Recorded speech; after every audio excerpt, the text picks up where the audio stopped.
अगला हमारा जो पॉइंट बनता है रुद्रचंद में, वो है रुद्रचंद की सामाजिक और प्रशासनिक व्यवस्था। क्या बनता बेटा? सामाजिक और प्रशासनिक व्यवस्था। बहुत तगड़ा राजा था। अब इसके बारे में समझते हैं। इसने एक ग्रंथ लिखा धर्म निर्णय। क्या लिखा बेटा? धर्म निर्णय। एक ग्रंथ लिखा। कई लोग कहते हैं इसने लिखवाया, क्या कहते हैं इसी ने लिखा। जिसने भी हो, एक धर्म निर्णय नाम से ग्रंथ लिखा।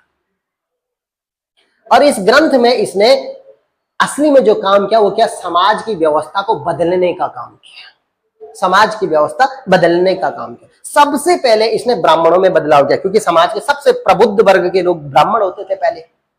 तो सबसे पहले इसने कहा भाई कि मुझे ब्राह्मणों में चेंजेस करने हैं। समाज की बात कर रहा हूं, एक एक बात को समझना। तो ब्राह्मणों में कैसा बदलाव? आप जानते हैं कि गढ़वाल में सबसे बड़े ब्राह्मण होते थे सरोला ब्राह्मण। किसने बनवाई थी? गढ़वाल में सरोला ब्राह्मण अजय पाल ने बनवाए थे। याद है? युद्धों में बड़ी दिक्कत होती थी तो उन्होंने, अजय पाल ने जो है सरोला ब्राह्मण बनाए। क्या होते थे? उनके बनाया हुआ भात हर ब्राह्मण, हर जजमान खा लेता था। कोई भी व्यक्ति है, उनके ब्राह्मण सबसे बड़े ब्राह्मण माने जाते थे उस समय सरोला ब्राह्मण। उन्हीं सरोला ब्राह्मणों के तर्ज पर उसने कुमाऊं में क्या किया?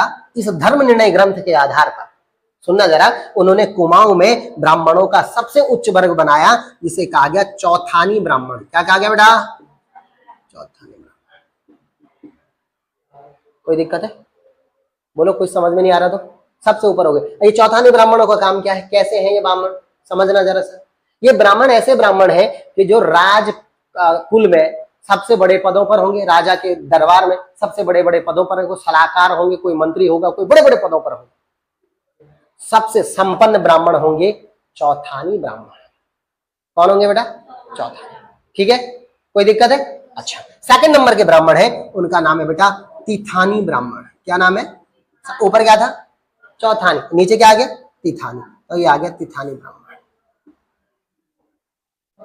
अब ये तिथानी ब्राह्मणों का काम क्या है? ये तिथानी ब्राह्मण वो है जो पूजा पाठ करके, जजमानी करके अपना जीवनचर्या चलाते हैं। यानी पूजा पाठ करने वाले, जजमानी द्वारा जिनका पूरा जीवनचर्या चल रहा है, उन्हें कहते थे तिथानी ब्राह्मण।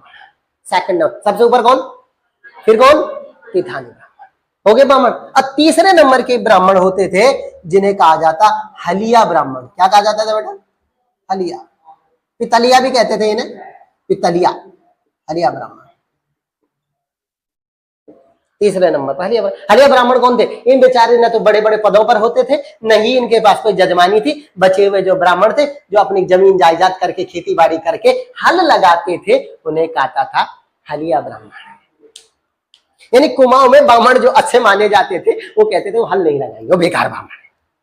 सबसे प्रभावशाली चौथानी ब्राह्मण, उसके बाद वाले तिथानी, और उसके बाद ये हलिया वाले, पितलिया ब्राह्मण ही बोलते थे इनको। अच्छा, चौथानी ब्राह्मण को बड़ी धोती का ब्राह्मण, ऊंची धोती का ब्राह्मण। आइए, नन्ही धोती, नन्ही होने छोटी, पहाड़ों में बोलते नन्ही बस, तो छोटी धोती का ब्राह्मण तिथानी ब्राह्मण।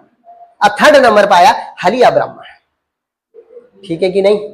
हल लगाने का, यानी ब्राह्मण लोग हल लगाना बेकार मानते थे, उच्च कुल के। बाद में एक वहां एक ब्राह्मण आए, उनका नाम था हरगोविंद पंत। बाद में देखोगे आप, हरगोविंद पंत ने ये हल लगाया खुद ही। उन्होंने कहा जमीन से क्या ये चीजें भाई, तो उन्होंने उस भेदभाव को खत्म कर दिया। अब तो भाई देखो, आज ऐसा वक्त है कि जब सारी समाज उस तरीके से अब डिवाइड रहेंगे, तब डिवाइड होता था। अच्छा, चौथानी चौथानी से ही शादी करेंगे, तिथानी तिथानी से ही करेंगे, हलिया हलिया से ही करेंगे। यानी क्योंकि हमको अपना बड़े, हम तो भाई तिथानियों से रिश्ता नहीं करेंगे, और ये तिथानी जो बोलते तो हम हलिया से नहीं करेंगे। तो इसलिए आपस में ही शादी करते थे। क्या ठीक है कि नहीं? बोलो भाई। एक तो ये वर्ग बनाया, बाकी कुछ बचे हुए ब्राह्मण जो कि हलिया उलिया ही थे, उन्हीं में से उन्होंने एक ब्राह्मणों का वर्ग बनाया जिसे कहा गया ओली ब्राह्मण। ये इन्हीं में से एक थे। क्या नाम था बेटा? ओली ब्राह्मण। ये एक अलग सा वर्ग बनाया उसने, ओली ब्राह्मण। क्या पढ़ रहे? सामाजिक व्यवस्था, रुद्रचंद। ओली ब्राह्मणों का काम क्या था? ओले जैसे पड़े, समझना जरा, जैसे ही ओले पड़े, थाली बजानी है जोर से और पूरे क्षेत्र को बताना भाई ओले पड़े हैं। अब फटाफट करके क्या करो, जो भी तुम्हारी पौधे हैं वगैरह वगैरह, उन्हें बचाओ। कैसे कैसे अपनी फसल को बचा सकते हैं, वो बचाने का काम करो। मानो पहाड़ों में क्या होता है, उधर से ओले पड़ने शुरू हो गए, यहाँ आते आते देर हो जाती, बारिश नहीं होती भाई, वहां से आ रही, अभी आते थे, तो तब तक उधर थाली बज गई, अरे ओले तो नहीं पड़ने लग गए, ठीक है कि नहीं। तो थाली बजाने वाले ब्राह्मण जो कि ओले पड़ने की सूचना देते थे, ओले पड़ने पर थाली बजाने वाले ब्राह्मण को क्या किया गया, ओले। अजय लाला जी ठीक है कि नहीं। ये थी बाबू सामाजिक व्यवस्था में ब्राह्मणों की स्थिति कुमाऊं में। सबसे ऊपर कौन से ब्राह्मण, फिर हलिया, और इन्हीं में से एक वर्ग जो है, इन्हीं में से हलिया तक ज्यादातर होते थे, वो गए ओले ब्राह्मण।